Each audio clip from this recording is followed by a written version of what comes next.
Assalamualaikum warahmatullahi wabarakatuh.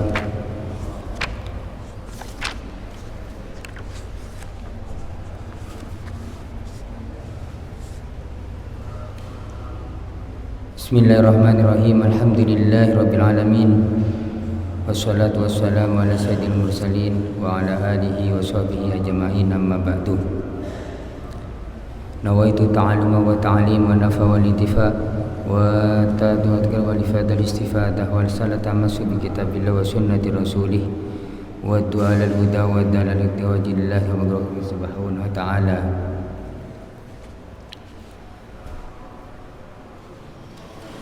Para jamaah yang dimuliakan Allah Ta'ala, alhamdulillah wa syukrillah. Pada hari ini kita bahas tentang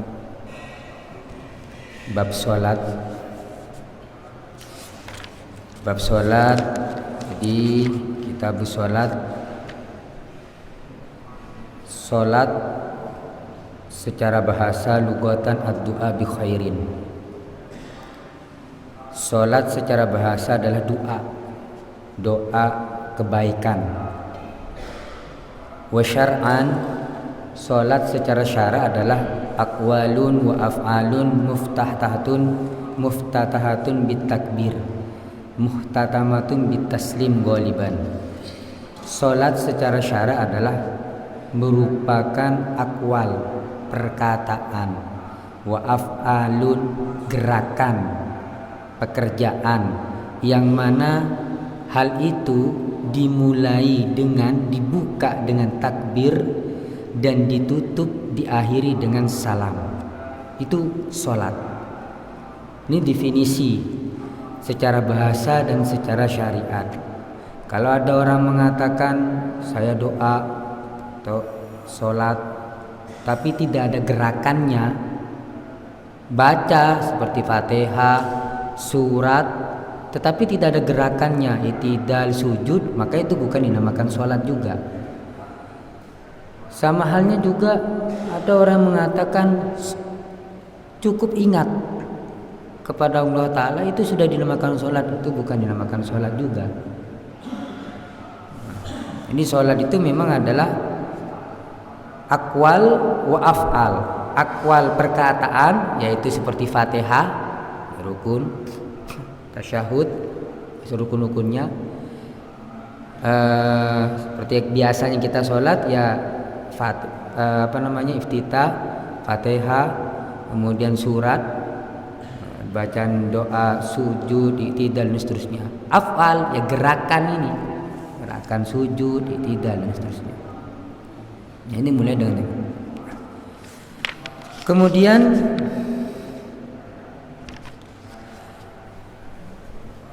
waktunya sholat sudah kita ketahui. Sekarang a'darus sholat. A'darus sholat ini yang mana yang perlu kita ketahui bahwa ada berapa udzur-udzur sholat. Jika seseorang tidak sholat di waktunya karena ada udzur 4 ini, maka itu dinamakan udzur. Artinya dia tidak berdosa, tapi tetap wajib mengqadai sholatnya. A'darus sholat itu ada arba'atun, ada 4. Ada 4 udzur-udzurnya sholat. Yang pertama adalah an-naumu, tidur. Wan nisyanu, 2, lupa. Wal jam'u, jamak, menggabungkan antara sholat yang pertama kedua, baik jamak takdim, jamak takhir, duhur, asar, kemudian maghrib, isya. Yang keempat al-ikrah, dipaksa. Nah, ada 4 udzur sholat. Jika seseorang menjumpai 4 udzur ini salah satunya, maka sholatnya wajib diqadha tapi tidak dosa. Nah, saya terangkan. Yang pertama an-naumu, tidur. Tidur dikatakan udzur orang sholat, orang yang tidur itu ketika dia bangun, idza nama qabla dukhulil waqti wa amma inda nama ba'da fala yu'tabar udran illa idza kana min adati al-qiyam min naumi qabla hurujil waqti au awsasiqatan yuqidu qabla hurujil waqt. Orang yang tidur dinamakan udur kapan? Ketika dia tidur sebelum masuk waktunya sholat. Ketika dia tidur sebelum masuk waktunya sholat. Semisal duhur, dia tidur jam 11. Nah, maka di sini ketika dia tidur jam 11 ternyata dia bangunnya jam 3. Maka di situ dinamakan udur. Artinya sudah masuk waktunya asar. Dan dalam hal ini dia udur tidak berdosa tapi wajib mengqadai sholatnya. Nah, begitu juga ini. Tetapi maksud tidur sebelum tidur ini adalah ketika dia memiliki keyakinan atau kebiasaan jika akan dia bangun jam 1, saya tidur jam 11. Biasanya jam 1, jam 2 sudah bangun. Atau biasa ada yang bangunin saya. Nah, nih. Kemudian bagaimana orang yang tidur setelah masuk waktunya sholat? Kemudian contoh, sudah adzan waktu subuh jam 4:30, belum sholat, masih tidur, mau tidur dulu. Nah, maka di situ falayu tabar aldron, maka tidak dinamakan udur. Kecuali kalau kebiasaan dia akan bangun sebelum keluar waktunya sholat. Jam subuh katakan 4:30, waktu keluarnya sholat subuh jam 5:30. Nah, dia sudah biasa tidur jam segitu, nanti bangun jam 5 atau ada minta tolong ke siapa, ke keluarganya atau siapa untuk membangunkan. Maka di situ juga dinamakan udur. Nah. Maka yang perlu digarisbawahi oleh kita adalah di dalam kitab fikih ini ada para ulama menambah ketika memang dia tidurnya sebelum waktunya masuk sholat, tetapi tidurnya itu bukan disebabkan disebabkan dia lalai atau hal-hal yang menyebabkan dia semalam dia tidak tidur gara-gara seperti nonton bola. Nah, seperti nonton bola, dia nonton bola.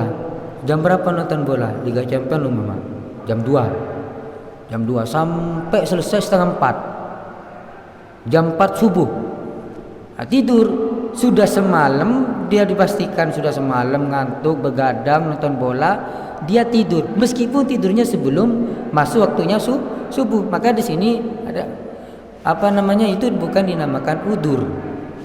Kenapa? Karena yang pertama dia tidak tidur disebabkan nonton bola. Yang kedua, kemungkinan kalau satu malam dia tak tidur, dia tidak akan bangun waktu subuhnya. Nah, ini dinamakan udur. Kemudian ini udah dipahami tidur ya. Yang kedua adalah anisyan, lupa, lalai. Nah, lalai di sini idan syaghala bi amrin ghairi muharramin hatta ansahu sholat udiro, lakin idha hasola nisyan bisa babil la'ib qurra au ghairiha minal al'ab mudai'ah lil awqat fa innahu la yuqdar. Udur sholat yang nomor 2 adalah lupa, lalai. Seseorang dikatakan lalai, tidak sholat dan keluar waktunya sholat, maka dikatakan udur. Kapan? Ketika hal tersebut yang menyebabkan dia lalai itu bukan hal-hal yang menyia-nyiakan waktu atau hal-hal yang haram. Contoh, orang yang lagi asik main game online, asik main ML online, asik main sebelum duhur, main asik sampai asik-asiknya dia terkejut, loh sudah jam 3:30, saya belum sholat duhur. Nah, maka dalam hal ini dia lupa disebabkan dia main online, main game online. Maka di situ tidak dinamakan udur. Kenapa? Karena yang menyebabkan dia lupa lalai hal-hal yang waktu-waktu yang menyiakan seperti main game online atau hal-hal yang diharamkan, permainan judi atau apalah. Kalau memang itu disibukkan dengan sesuatu yang tidak diharamkan atau disibukkan dengan sesuatu yang tidak melalaikan waktu, maka ketika dia lupa maka udzur. Contoh, ada orang semangat ngaji Quran atau baca buku, semangat ujian, kenaikan pangkat atau apa, semangat dia belajar, ternyata belajarnya jam 11 siang, kok jam 4 sekarang? Iya, saya lupa duhur, lupa sholat. Nah, maka di situ dinamakan udzur. Karena yang melupakan, yang melalaikan adalah hal-hal yang positif. Yang ketiga adalah dikatakan udzur sholat jam'u. Apa jam'u ini? Menjamak, yaitu jamak sholat. Jamak sholat itu udah masuk udzur. Duhur, asar dijamak, baik jamak takdim, jamak takhir. Kenapa kau dikatakan udzur? Karena yang semestinya asar dilakukan waktu asar itu dikerjakan waktu duhur, itu jamak takdim. Kemudian yang takhir, jamak takhir, yang semestinya duhur dikerjakan awal waktu duhur itu dikerjakan waktu asar. Nah, itu jamak takhir. Begitu juga sama dengan waktu maghrib dan isya. Maka di situ dinamakan udzur. Udzur sholat, tetapi tetap sholat, artinya dia boleh menjamak, menggabungkan antara duhur asar atau maghrib isya, baik dengan jamak takdim maupun jamak takhir. Nah, kemudian yang keempat ada wal ikrah. Wal ikrah itu dipaksa. Semisal orang dipaksa jangan sholat, atau dipaksa sesuatu yang sampai dia tidak bisa sholat, maka ketika dipaksa ini bagaimana dikatakan udzur? Syaratnya adalah yang pertama, syarat syurutul ikrah, syarat-syarat dinamakan dipaksa secara udzur syariat. Yang pertama, qudratul mukri ala tahqiq ma haddabi wilayah. Yang maksa itu jelas memiliki kekuasaan atau memiliki orang yang lebih hebat dari kita, yang lebih kuat, yang mana ketika dia maksa kita dengan apa ya, dia akan ngancam atau apa dan sebagainya. Itu memang. Yang kedua adalah ajzul mukrah. Ketika yang maksa itu memiliki kekuatan dan kita tidak bisa melawannya, lemah, melawannya atau apa tidak bisa, baik dengan cara lari atau dengan cara apapun tidak bisa.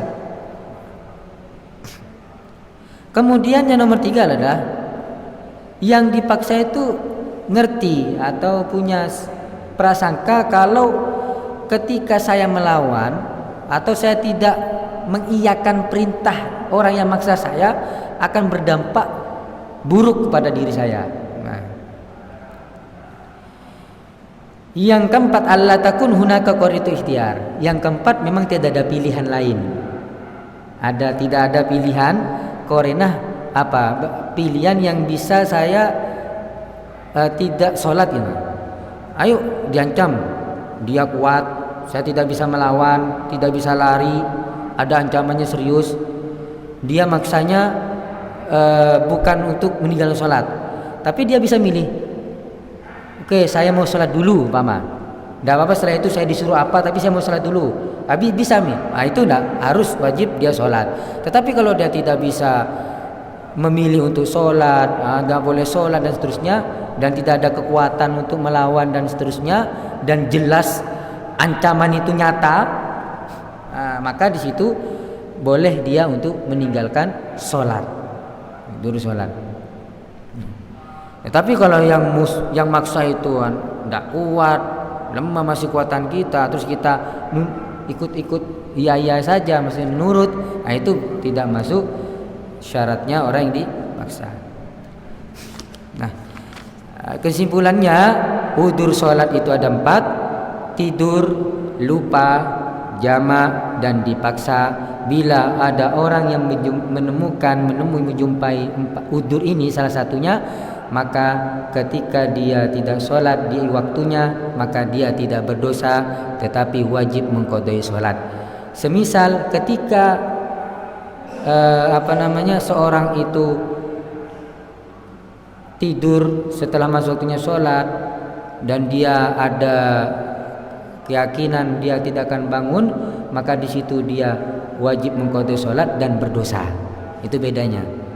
Kalau udzur yang memenuhi syarat itu wajib qada dan tidak berdosa, kalau yang tidak memenuhi syarat wajib qada dan berdosa. Nah. Ini ada pertanyaan.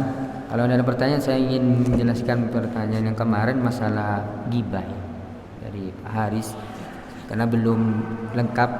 Ada 6 ghibah yang diperbolehkan. Jadi ada 6 ngerasanin, menggunjing yang diperbolehkan. Yang mana di situ disebutkan di dalam kitab Riyadhus Shalihin karya Imam Nawawi, dan juga banyak para ulama yang menyebutkan dengan dibentuk syairan. Yang pertama adalah tadallum. Yang diperbolehkan adalah apa tadi? Orang yang dianiaya, orang yang didolimin. Semisal dia didolimin salah seorang, kemudian dia ngadu kepada pemerintah, kepada hakim, kepada penguasa atau kepada siapapun yang berhak, ke polisi atau siapa, dia ngadu bahwa Bapak, saya mau melaporkan bahwa saya didolimi oleh seorang seperti ini dengan perkara ini, berita acaranya ini. Siapa namanya? Fulan. Alamatnya mana? Di Sampang. Ciri-cirinya disebutkan. Apa yang didolimi perkaranya? Saya di gini. Nah, ini boleh. Kemudian al-isti'anah ala taghyiril munkar.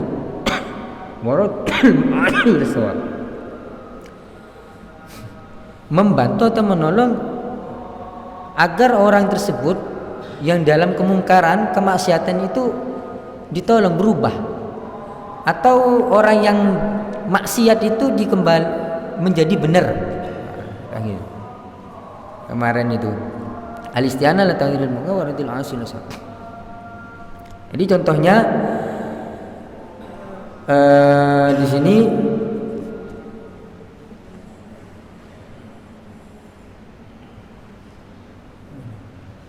fayaqul liman yurja qudrahu ila izalatil munkar fa la fulan ya'mal kada faziru anhu wa lahu yakun maksud tawassul ila izalatil munkar fa illa maksud dalikan haram. Gini. Umpama dia mengatakan kepada orang temannya, itu dia melakukan kayak gini nih, gimana ya? Coba sampean halangi dia, sekiranya jangan sampai melakukan yang lebih besar. Nah, tujuannya apa? Membantu agar orang itu berubah. Raddil asi ila sawab. Agar gerakan dia, pekerjaan dia itu menjadi baik, jadi betul. Nah, kan harus nyebutkan orang ini seperti ini gini. Coba sampean halangi. Kemudian yang ketiga al-istifta. Al-istifta ini adalah minta fatwa. Minta fatwa itu minta hukum. Nah, biasanya kalau di sini disebutkan kalau orang minta fatwa itu kayak gini contohnya. Ada pasangan suami istri cekcok. Suami bilang bahasa jangan keluar rumah. Kamu keluar rumah saya cerai. Istrinya, saya keluar ke rumah orang tua saya. Berarti saya cerai. Atau gimana? Jadi dia ingin tahu hukumnya, apa saya jatuh telak apa enggak. Akhirnya dia cerita ke salah satu ustaz atau ulama, saya gini ceritanya. Maka di situ juga diperbolehkan. Cuma di dalam hal masalah keluarga atau hal-hal yang masalah hukum gini, jika memungkinkan untuk tidak nyebut nama, maka jangan kita sebut. Cukup contoh saja. Ini ada seorang memiliki masalah suami istri Dia mengatakan ini suaminya, apakah ini jatuh tolak apa enggak? Nah, bisa gitu. Tidak perlu untuk panjang lebar nyebut nama. Kemudian yang 4, tahdirul muslim minasyarr wa nasr. Waspada terhadap orang-orang yang berbuat buruk. Nah, contoh gini. Yang nomor 4 adalah seperti contoh di dalam hadis itu ada namanya jarh wa ta'dil. Hadis itu kan ada dari segi rawi itu kan ada bagian ilmu tentang hadis yang mana ini rawinya seperti ini. Ini rawinya dia memiliki hafalannya kuat, dia tidak pernah cacat hafalannya, tidak pernah maksiat, dia tidak pernah bohong. Ya. Maka di sini wajib bahkan kalau urusan masalah kayak rawi ini para perawi hadis. Karena ketika orang yang di dalam mustalah hadis itu, ini rawinya siapa? Mereka, oh fulan, siapa fulan? Oh dia si A. Bagaimana si A? Oh dia seperti ini, gini. Harus dijelaskan. Atau juga mewaspadai orang lain berbuat buruk. Umpama orang ini ketika ingin melakukan hal baik, kamu jangan dekat. Itu dia gini. Atau dia ingin berikan nasihat, cobalah. Kemudian ayat 5 yakuna mujahid bi fasiki wa bid'ati. Nah, orang yang nampak, orang yang sudah terang-terangan melakukan kemaksiatan, kefasikannya atau kebid'ah. Nah, kalau orang yang nampak melakukan kemaksiatan, maka kita juga boleh untuk mengatakan kepada orang tersebut contohnya seperti dia minum khamar. Dia itu terang-terangan minum khamar. Kami jangan hati-hati sama dia atau jangan dekat-dekat. Nah, seperti itu. Yang keenam adalah ta'rif. At-ta'rif adalah orang yang dikenal dengan sebutan lain. At-ta'rif dikenal dengan sebutan lain. Misal orang ini julukannya, dia memiliki cacat pincang. Siapa itu teman sampean? Itu loh blok Ahmad. Ahmad siapa? Itu Ahmad pincang. Nah, Ahmad pincang. Karena di sekian itu banyak namanya Ahmad. At-ta'rif, dia dikenal dengan sebutan nama lain. Dengan nama lain itu baik fisiknya atau apa. Ada orang mau tanya, mau kemana? Mau ke rumah Ahmad. Ahmad siapa? Itu Ahmad yang agak setengah. Atau itu Ahmad ini dengan sebutan lain yang dikenal banyak orang. Atau contoh-contoh yang lain nggak banyak. Mantan ini, wah kan banyak. Mantan yang negatif. Maka 6 di sini diperbolehkan ghibah. Wallahu a'lam.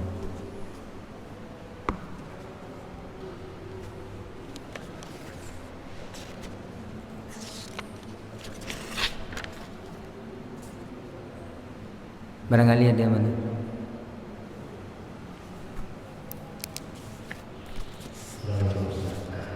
Ya. Jadi yang masalah kita itu mudah saja. Iya. Kita melakukannya. Kita itu ya kumpul dengan ulama. Sekarang kita berbeda. Kita kumpul ngomongin seseorang. Ketika kita tempat yaitu persamaan juga kita menjaga kekompakan daripada saya berbol mulai ngobrol sebentar baru kita. Cuman di situ ketika saya sempat ngobrol ada perjalanan juga. Kalau saya langsung pindah, saya diomongin orang itu ngomong saya. Nah itu lebih baik mana bagaimana? Ya. Lebih baik kita dalam situasi seperti itu adalah kita pertama pindah tempat. Ketika dalam satu tempat yang mana tempat itu adalah isinya menggibai orang, maka kita pindah ke tempat lain. Ketika kita memungkinkan atau bisa merubah suasana gibah itu menjadi suasana gurau, maka kita jadikan suasana itu atau dengan siasati sekiranya yang awalnya gibah jadi suasana gurau. Misal ada orang gibah, itu fulan itu gini. Oh iya, kok saya punya cerita gini. Sekiranya suasana itu menjadi suasana menarik atau apa. Jadi obrolan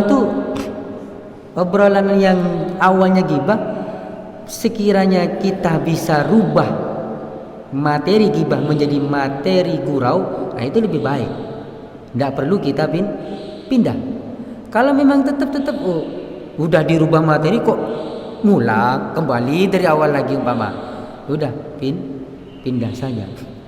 Misal ini udah pindah, mau ini izin, dosa bilang, oh iya apa ini tempat obrolan gak jelas atau tempat gibah, udah kita pindah. Saya mau ini aja, mau ke toilet atau mau sholat atau apa, dengan alasan-alasan apapun, mau menyelesaikan tugas atau apa.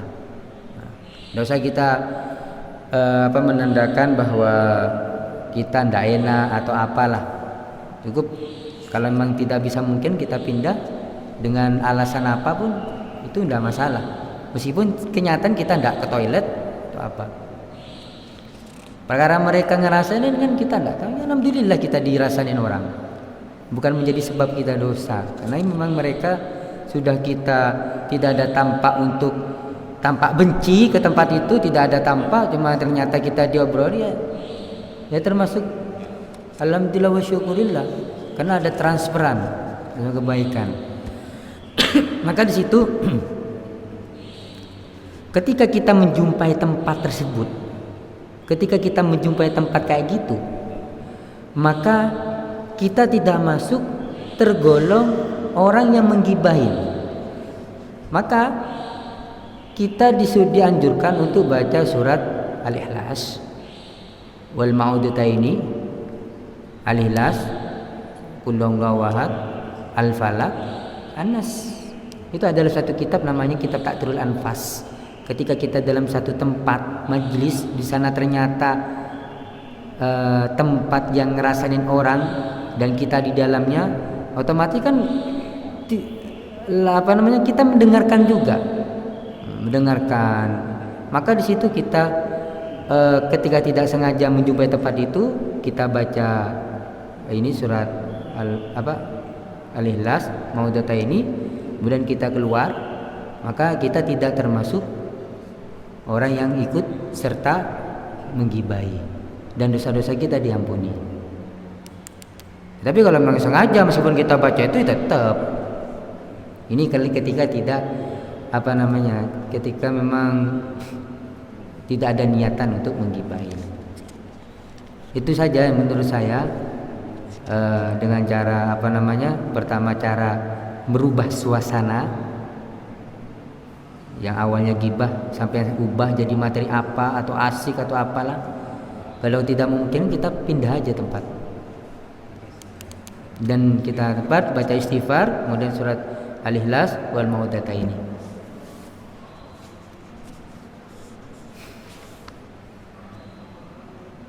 Mudah-mudahan kita jauhi dari sifat itu.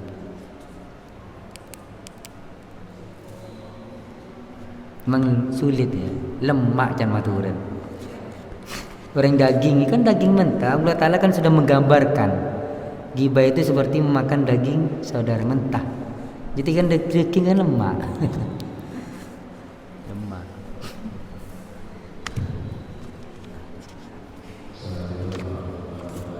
Assalamualaikum.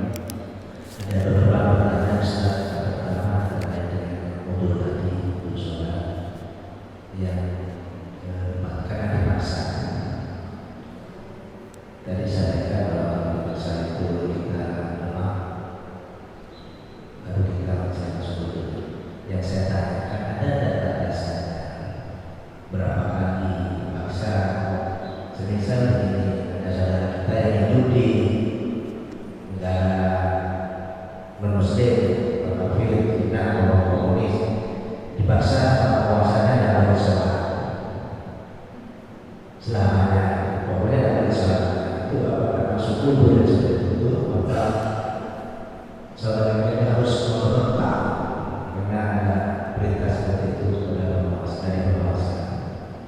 Itu yang pertama. Yang kedua terkait dengan puasa. Ada yang membatalkan puasa karena terus kedua yang membatalkan karena puasa.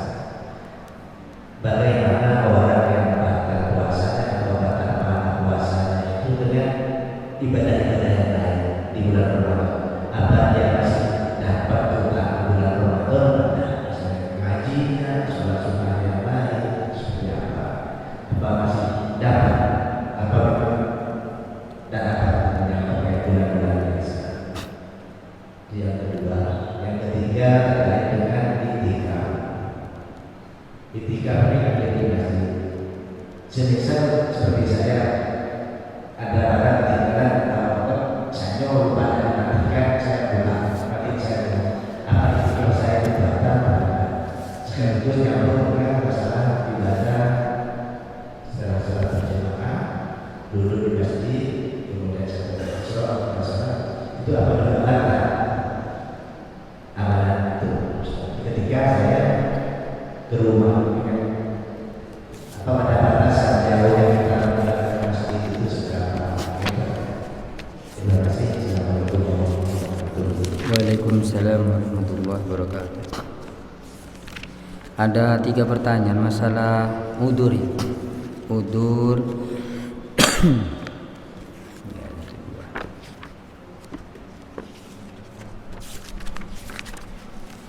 udur ketika seorang itu dipaksa. Ketika seorang itu dipaksa, semisal dia bekerja satu tempat atau berada di lingkungan non kafir, mayoritas orang kafir, dia dipaksa untuk tidak sholat. Nah, bagaimana? Maka ketika dia syarat-syarat dipaksa itu masuk 4 ini, maka dia boleh untuk tidak sholat dan wajib qadha. Mungkin kalau gambarannya semisal itu biasanya di satu tempat itu gambarnya di apa? Ketika dia bekerja satu tempat, dia tidak mungkin kan untuk sholat, tidak boleh sholat dulu, harus selesaikan atau apa. Nah, yang penting adalah syarat-syarat yang dipaksa itu harus terpenuhi. Yang pertama, orang yang maksa itu memiliki kekuatannya jelas, ya kita tidak bisa melawan. Atau yang kedua, kita tidak bisa melawan. Melawannya dengan apa? Baik dengan lari atau dengan hal-hal yang lain ya sekiranya kita bisa sholat lah gitu, atau dengan sekiranya kita bisa sholat lah. Yang ketiga, ancamannya itu jelas. Ancaman jelas umpama. Kalau kamu udah ini nanti gini, ancaman jelas. Yang keempat, memang tidak ada pilihan lain selain apa? Selain harus meninggalkan sholat. Kalau ada pilihan, ntar saya dulu ya, saya mau sholat, nanti terserah saya mau gimana. Nah, harus 4 ini. Ketika 4 terpenuhi, maka itu sudah dinamakan udur. Udur di dalam yang nomor 4 yaitu dipaksa. Ketika udur, maka dia ketika meninggalkan sholat wajib qadha dan tidak berdosa. Kemudian saum, ada muhbitat, ada mubtilat. Puasa itu ada yang membatalkan pahala, ada yang membatalkan puasa itu sendiri. Semisal ada seorang di Ramadan ini adalah memiliki keutamaan keistimewaan. Orang yang melakukan kebaikan berlipat ganda, orang melakukan kejelekan begitu juga berlipat ganda. Artinya kebaikan, kejelekan yang dilakukan di bulan Ramadan itu berlipat-lipat ganda. Ketika kita melakukan kebaikan, maka kita dapat. Ketika kita melakukan kejelekan, maka juga kita dapat. Jadi orang yang melakukan kejelekan itu tidak menghalangi juga dapat keistimewaan Ramadan. Begitu juga sebaliknya. Kenapa? Karena memang Ramadan itu memiliki keistimewaan spesial, berlipat ganda, begitu juga kejelekan. Misal orang puasa siangnya selalu Gibah. Gibah. Atau selalu satu yang menyebabkan dia pahala puasanya hilang. Maka dalam hal ini dia puasanya dia hanya menahan lapar haus, kewajibannya dia gugur, tapi dia tidak dapat pahala, dia dapat dosa. Kemudian ternyata malamnya dia sholat tarawih, ya dapat sholat tarawih. Dapat pahalanya. Kemudian kesimpulannya, Ramadan itu apapun yang kita kerjakan berlipat ganda, baik itu kebaikan maupun kejelekan. Kemudian itikaf. Itikaf ini kemarin yang sudah dijelaskan teman. Itikaf ini dia tidak dikatakan putus itikafnya atau batal ketika dia keluar dari masjid tanpa udzur. Tanpa udzur. Nah, contoh di sini mubtilatul itikaf sab'ah. Perkara yang membatalkan itikaf itu 7. Yang terakhir adalah wal khuruju minal masjidi bila udrin. Keluar dari masjid tanpa udzur. Maka orang yang keluar dari masjid tanpa udzur maka di situ batal. Wayu bilhuri minasib biwarutin fil itikaf al-muhaddim mubadah. Ammal khuruju li qada'i hajatin aw li dukhuli hammamin fala yadur. Wa man kana manzilu ba'idan wa tujaddu ramiya masjid wa arada ayyati hajatahu bimanzili falahu dzalik wa la yalzam bi qada'iha bi dawratil miyal ghariba minal masjid. Nah, ini pas sampai dekat rumahnya, apalagi jauh ini. Tadi keluar dari masjid tanpa udzur itu batal. Orang kan punya nadar misal gini, nadar itikaf. Kalau hanya sunat kan bisa. Nadar itikaf, kalau saya naik pangkat, saya mau itikaf Ramadan 1 bulan penuh, habis subuh sampai isyraq umpama. 1 bulan penuh, habis subuh sampai isyraq itikaf. Maka ketika dia keluar dari masjid, habis ini keluar masjid, dan sampai isyraq keluar, mau ke rumah, udah ada hajat, tiduran atau apa, kembali lagi sholat isyraq atau sholat duha, maka itu batal. Kenapa? Karena dia keluarnya tidak ada udzur, tidak ada hajat, tidak ada kebutuhan mendesak. Nah, kalau dia keluarnya amal khuruju li qada'i hajatin, ada ketika dia keluar dari masjid karena ada keperluan mendesak, auliduhu lihammamin, atau dia ingin mau ke kamar mandi. Nah, di sini ada 2. Beliau menyebutkan, mencontohkan. Pertama hajat, keluar kamar mandi. Nah, fala yadur, maka tidak apa-apa. Nah, di sini contoh. Ada orang yang punya rumah, dia di dalam itikaf itu dia mau qadil hajat atau mau buang air besar, tidak mau di masjid. Ada masjid, ada cuma airnya kecil, umpama saya mau ke rumah aja enak, ada airnya banyak airnya, cuma tidak ada sabunnya, saya biasa pakai sabun, umpama ke rumah sana balik lagi, maka di situ fala yadurru, tidak apa-apa. Artinya tidak membatalkan itikaf dia, tidak membatalkan itikaf dia. Jadi wala yalzam wa man kana manzilu ba'idan wa tujaddu ramiyatu masjid. Nah, dia punya rumah jauh, padahal dia ada air dekat masjid, kok masih ke rumahnya umpama. Dan dia ingin mau qadil hajat, buang air besar ke rumahnya, kalau dalik maka boleh. Wala yalzam bi qadaya bi dawratil mil gharib. Jadi tidak harus, kata beliau para ulama, tidak harus kita buang air besar itu yang dekat dengan masjid atau jeding masjid, tidak harus. Illa idza kanat masafah tawila jiddan, kecuali memang tempatnya jauh sekali, tempatnya jauh sekali. Bihais, sekiranya batas-batasan jauhnya itu apa? Bihaisu lau dahaba wa ada ilal masjid ta'udu laul haja mislul ladzi yatabaluna katsiran fa alaihi qadu haji fi darul qarib muslimah.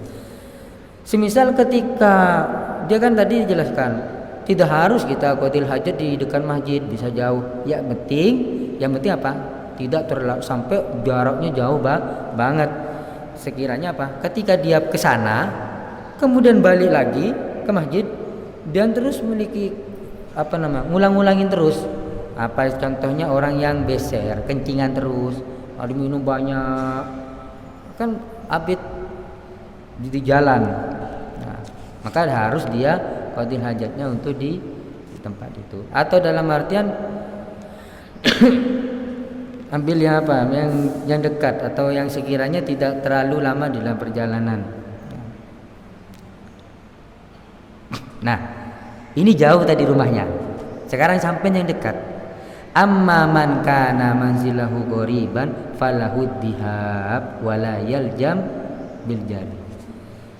Kalau rumahnya dekat dengan masjid, ya falahu dia terserah. Rempian mau pergi ke sana enggak apa-apa. Kalau dekat, ini man kana manzilahu qoriban, rumahnya dekat dengan masjid, falahu dhihab, maka boleh dia pergi untuk ke rumahnya. Masa terburu-buru, boleh sih misil lagi, berarti biasa aja.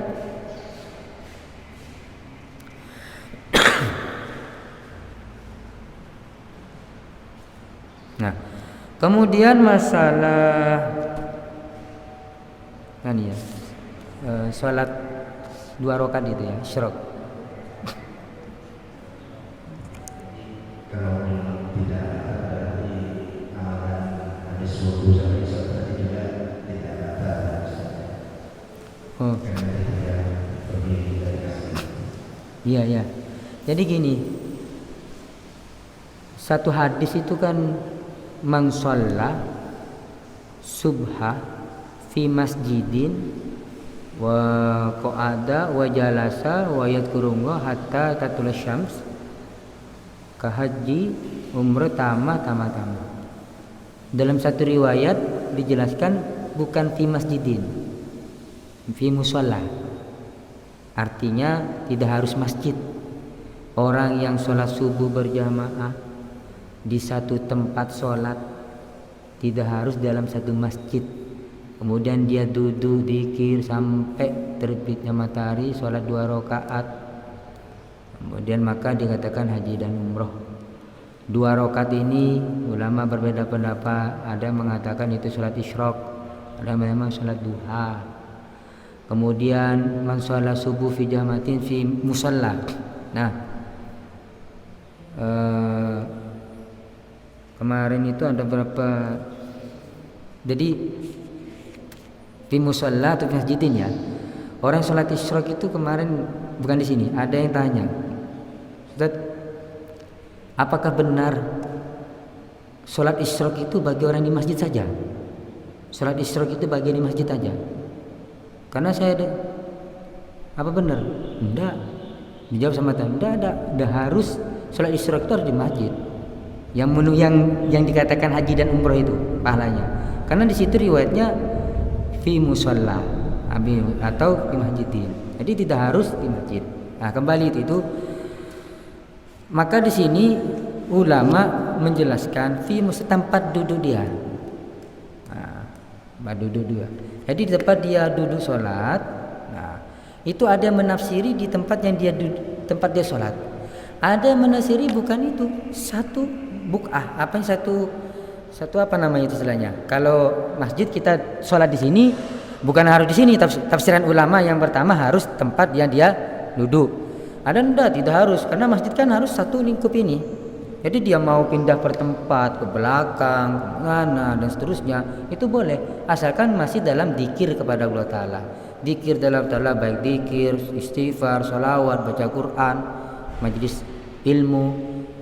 baca Quran tempat satu tempat ngantuk pindah tempat yang lain itu boleh. Berarti satu buk'ah, satu petak ya namanya masjid. Nah, bagaimana ketika orang keluar? Ya ketika ada hajah maka diperkenankan. Atau memang dia ini hajah Bang Bali, atau memang dia dari tempat ini kuliah subuh selesainya jam 5:30, setengah jam lewat ini belum selesai. Waktunya masih tinggal 15 menit lagi isyraq umpama. Waktu mau sholat isyraq 15 menit lagi.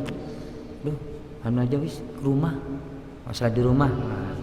Maka di sini ulama berbeda pendapat. Ada yang mengatakan tetap putus, tidak sah. Artinya tidak sah itu tidak dapat pahala yang dari awal itu. Ada yang mengatakan dapat asalkan di dalam jalan, dalam dia pulang dari masjid ke rumah, dia tetap dzikir. Tetap dzikir kepada Allah Ta'ala, maca selawat atau apalah. Kalau masih ngobrol-ngobrol hal duniawi atau sebagainya, temu di jalan, gimana pasar, gimana harga beras, gimana harga, sampai lalai-lalai, nah itu putus. Nah. Kemudian masalah waktu. Kalau kita lihat di digital falak ya, saya lihat digital falak. Itu waktu tuluk itu jam 5.27. Jam 5:27. Waktu subuh jam 4:17. Tuluk keluarnya matahari itu jam 5:27. Nah, isyraq itu kan apa? Isyraq kan ketika sudah matahari. Nah, maka di sini waktu yang diharamkan mungkin nanti insyaallah besok itu menjelaskan tentang waktu-waktu yang diharamkan. Nanti dijelaskan berikutnya. Itu habis subuh, waktu tuluk, waktu keluarnya matahari yang itu diharamkan. Maka di sini waktu isyraqnya jangan pas waktu keluarnya matahari, maka ditambah qadra rumhin, sekedar apa? Satu tombak istilah bahasa kitab itu. Nah, maka di sini ada yang mengatakan 15 menit, paling sedikit ada 20 menit. Dari keluarnya matahari itu ada 15 menit, ada yang 20, mau ngambil cepat. Ada yang waktu duha itu ya, kalau waktu duha sampai waktu yang pas, sholat isra 2 rakaat ditambah sholat duha 4 rakaat, maka waktunya jam 5:54 menit. Kalau di sini sekitar 20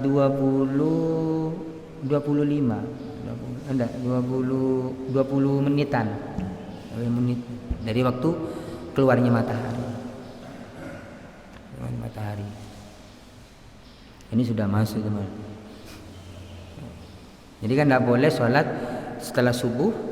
Tadi ada berapa waktu sebab dan yang lain sebagainya. Sholat ketika keluarnya matahari. Hatta qadra rumin, sampai kadarnya setomba. Anda tahu istilah falak itu saya. Di kitab ada. Jadi kalau menitnya ya 15, amin. Paling enggak 15 itu sudah aman lah. Atau ke atasnya 20 menit itu sudah aman. Kalau fatwa Mesir itu kalau tidak salah 15 menit. Fatwa ulama Mesir 15 menit dari keluarnya matahari. Memperkirakan qadra rumhin itu satu tombak 15 menit.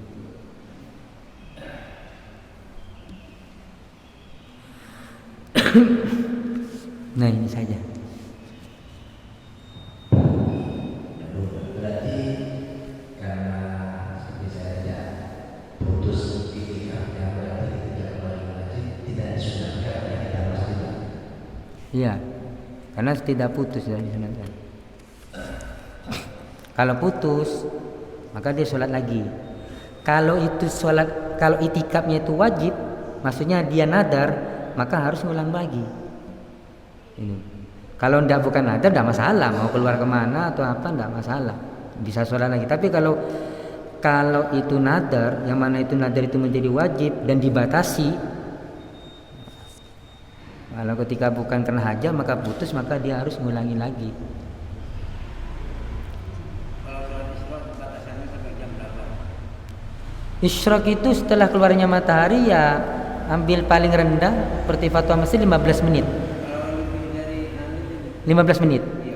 Enggak apa-apa, lebih kalau ikut digital falak, kalau ikut digital falak itu apa namanya? Ada tanggal semuanya dengan jam, dia menggunakan lokasi. Itu waktunya sekitar 20 menitan, 22 menit dari keluarnya matahari. Iya, bisa. Iya. Bisa, setengah 7 selesai umpama isyraq, terus duha 4 rakaat. Nah, tetapi yang perlu di ini ya, di apa namanya? Di yang perlu di apa namanya, yang perlu digarisbawahi, kata-kata rakaat ini itu dalam satu hadis itu ada rakaat ini, ada yang mengatakan salat isyraq. Ya, ada yang mengatakan bukan salat isyraq tidak ada. Nah, itu salat duha. Ini. Salat isyraq, kemudian salat isyraq itu ngitulul fajar matahari. Tapi tidak boleh kita sholat waktu keluarnya matahari. Isyraq kemudian ditambah dengan duha. Kata-kata rakaat ini. Ulama berbeda pendapat ini.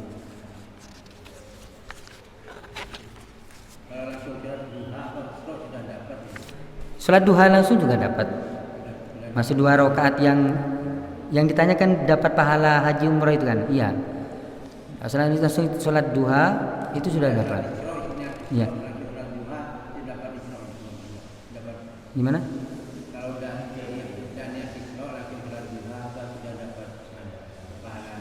pahala haji umroh.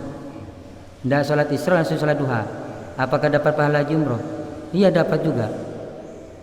Soalnya kata gini, di dalam satu hadis itu kan tidak dijelaskan apa 2 rakaat itu sholat duha apa isyraq. Cuma menggunakan rakaat ini 2 rakaat. Man sholat subuh fi jamatin summa qa'ada wa yadhkurullah hatta tatul syams, maka lahu haji umrah tamma. Wa shalla rakaat ini hatta tatul syams wa shalla rakaat ini. Man sholat subuh fi jamatin, barang siapa sholat subuh berjamaah, wa qa'ada, dia duduk, wajalah wa yadhkurullah, dia zikir kepada Allah Taala.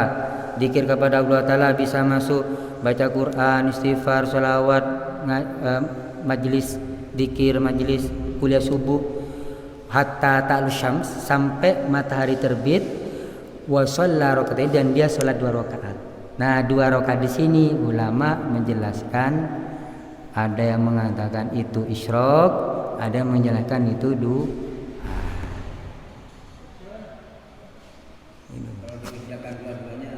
Ya, bisa. Bahkan sini ulama dah. Kan hatta taul syams, sampai matahari terbit. Nah, isyraq itu salatnya apa? Ketika matahari terbit. Tapi kita tidak boleh ketika matahari terbit sampai qadru rumhin, sampai jaraknya 15 menit. Tombak, nah istilahnya falak itu. Tombak. Ya, seperti ini aja kita sudah langsung boleh ini. Nah, jam 5.27, sekarang 42, 15 menit. Belum ya? Oh iya, hampir sampai. Ya tinggal 15 menit.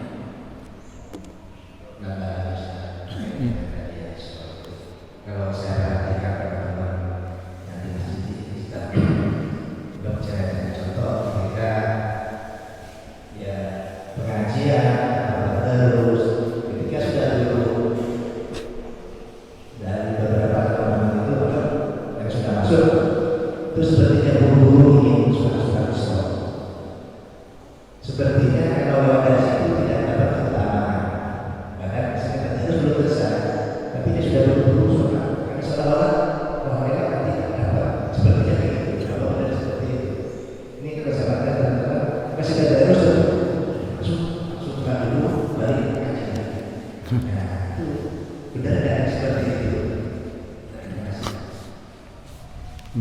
mungkin keburunya mau langsung pulang gitu.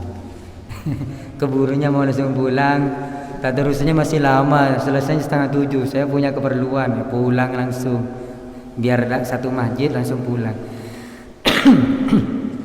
Tetapi yang saya sampaikan tadi bahwa stroke itu ya apa namanya, yang saya sampaikan tadi 2 rakaat itu tadi. Ini bisa nanti meskipun nanti kita kerjakan jam 6 atau jam 6:30 kalau mau selesai, maka tetap dapat keutamaan. Dapat keutamaan. Karena yang disebut dalam satu hadis itu pakai menggunakan lafaz rakaat ini, 2 rakaat. Tidak dijelaskan atau rakaat.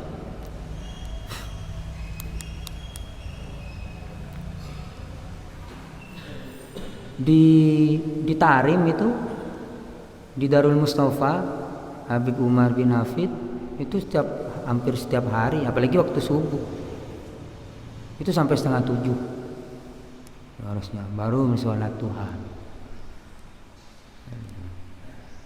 6:30 sampai kadang jam 7 dapat. Dalam pertengahan pengajian, ayo sholat dulu, kemudian setelah sholat ngaji lagi. Nah.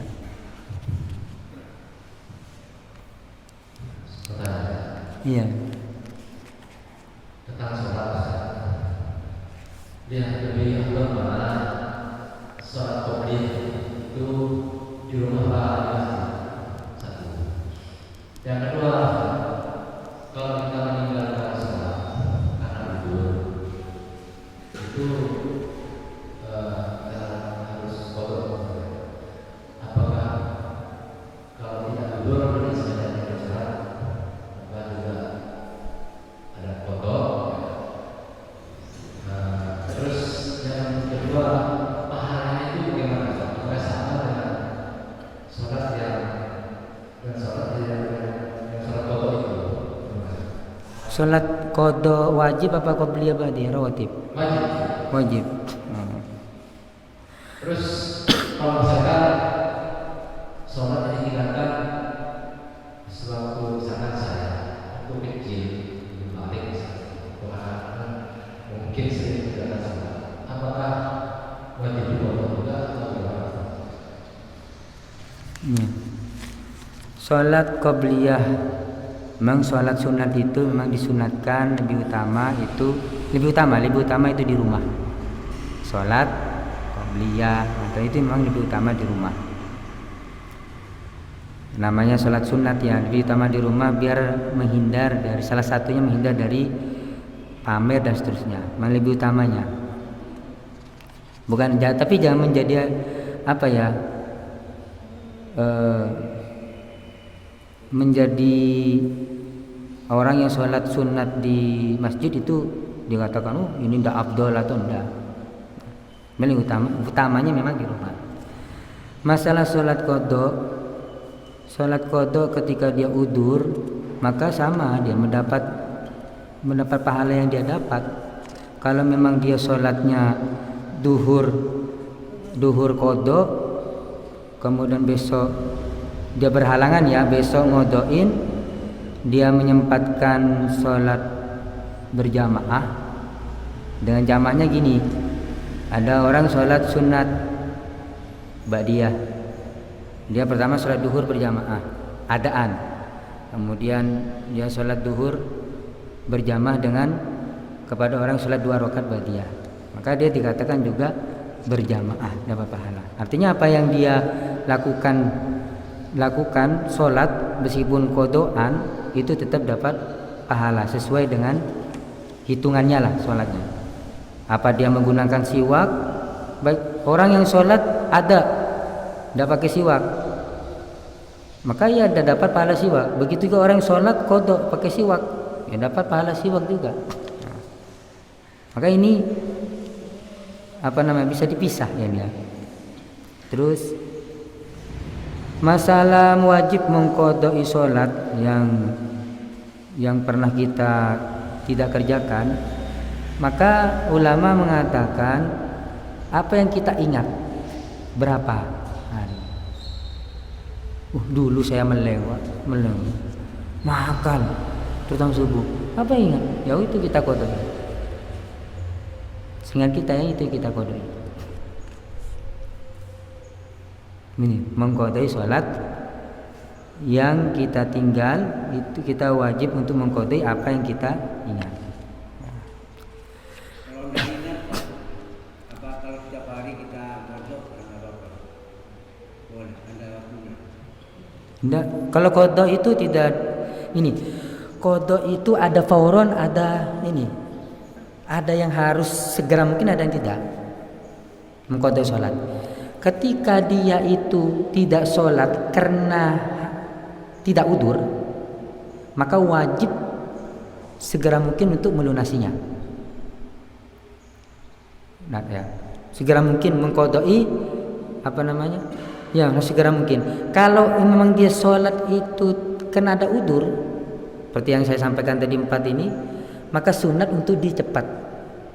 Sunat ini dipercepat sholatnya.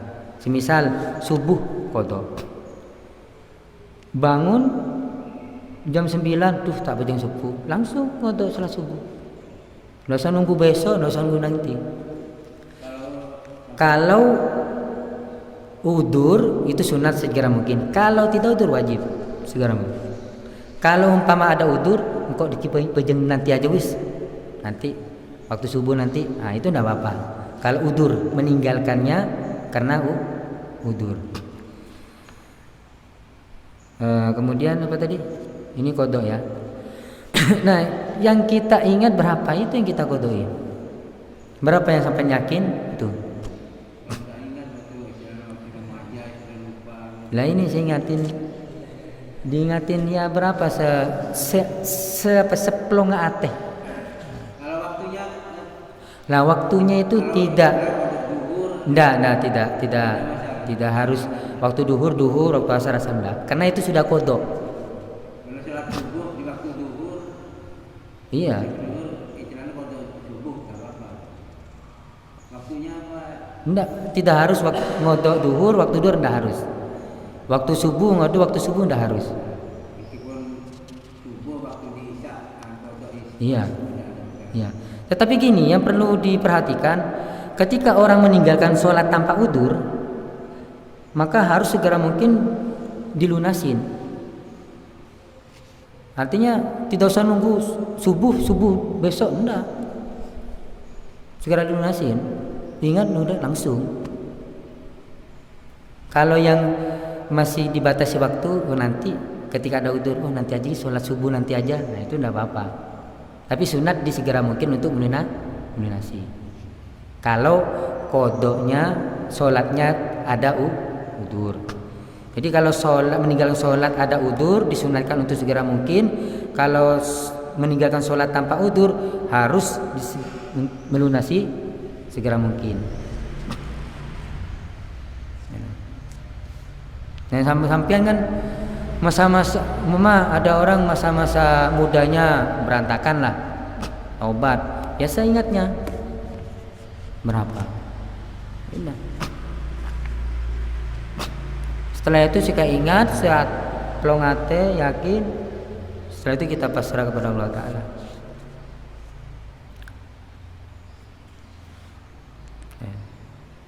Ini sholat.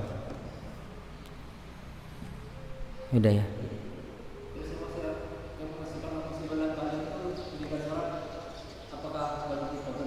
Gimana? Kalau sebenarnya tinggalkan waktu saya belum balik atau anak-anak. Oh belum balik? Ya. Nah. Sampai umur 10, 11, 12 sholatnya bolong-bolong, udah wajib. Kecuali sholat sudah balik. Kapan balik? Tandanya 1, ketika laki-laki dia mimpi basah. Mimpi basah. Baik umurnya biasanya umur 9 tahun ke atas. Kalau udah mimpi basah umur 15 tahun genap. Kalau perempuan mimpi basah sama head, umur 9 tahun itu sudah bisa. Kadang wanita head umur 10 sudah, maka balik itu udah 11, 12. Sampai ingat ya Faris, kapan balik, umur berapa?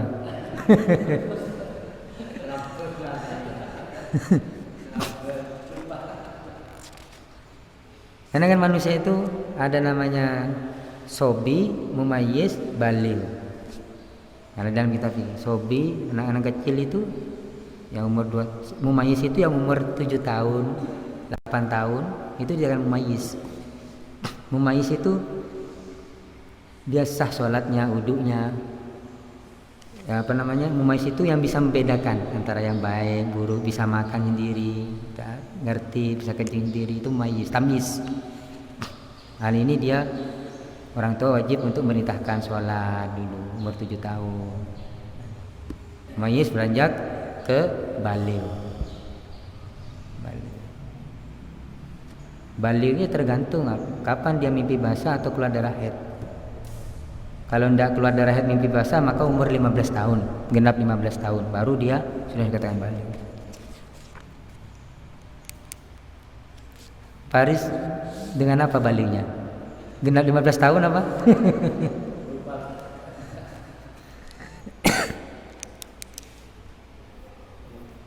Tidak wajib.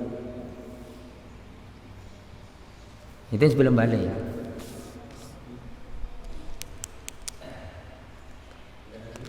Sudah ya? Oh, ini.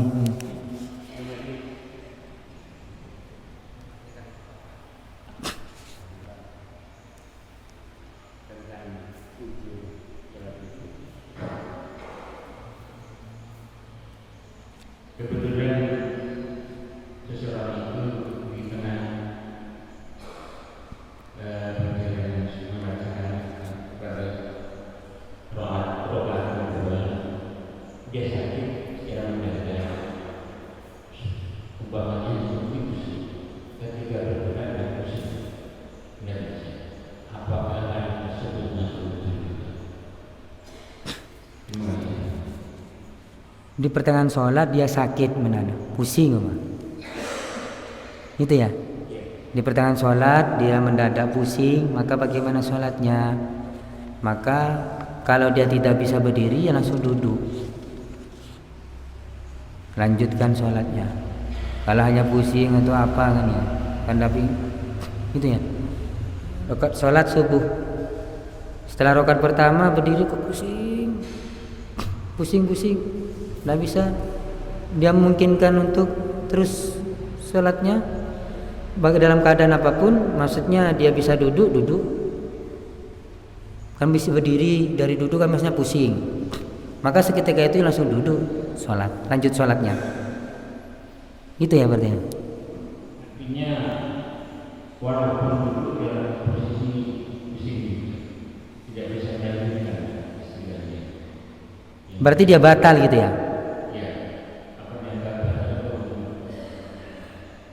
Kalau dia keluar dari sholat artinya membatalkannya, batal sholatnya. Sholatnya batal, selesaikan dulu mungkin berapa menit dia untuk sholat. Kalau memang dia faktornya berdiri itu mengakibatkan dia pusing berdiri, maka duduk diperkenankan. Kalau mengakibatkan pusingnya itu disebabkan dia berdiri. Kalau dia sampai batal, ya batal sholatnya. Sholat dari awal lagi. Kalau sampai batal, dari awal lagi.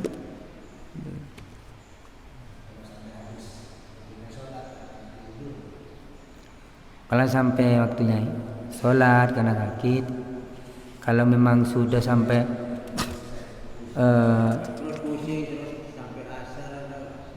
iya. Ini ya, sholat apa namanya? Sakit itu dalam keadaan apapun tetap wajib sholat. Apa nih? Iya, sholat dalam keadaan apapun dia bisa-bisanya. Tidak sholat itu tidak orang sakit itu tidak menggugurkan sholat. Beda puasa, boleh dia tidak puasa tapi wajib qada nanti sholat, artinya dia dalam keadaan apapun tetap wajib sholat. Maka syariat memberi keringanan ketika dia tidak bisa berdiri, dia duduk atau dalam keadaan apapun, penting dia wajib sholat. Maka di sini kan tidak dijelaskan, tidak disebut udzur sholat itu sakit, tidak masuk. Tidak masuk udzur sholat.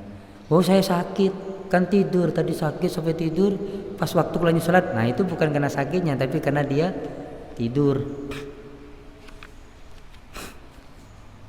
Karena sholat tidak gugur kewajibannya disebabkan sakit.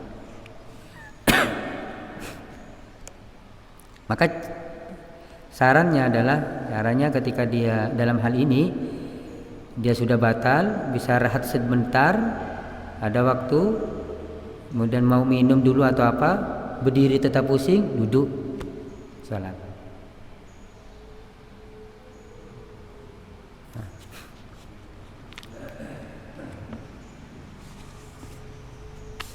Pon.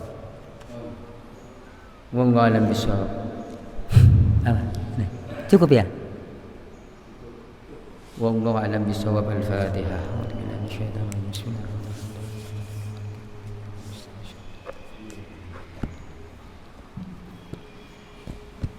Wassalamualaikum warahmatullahi wabarakatuh.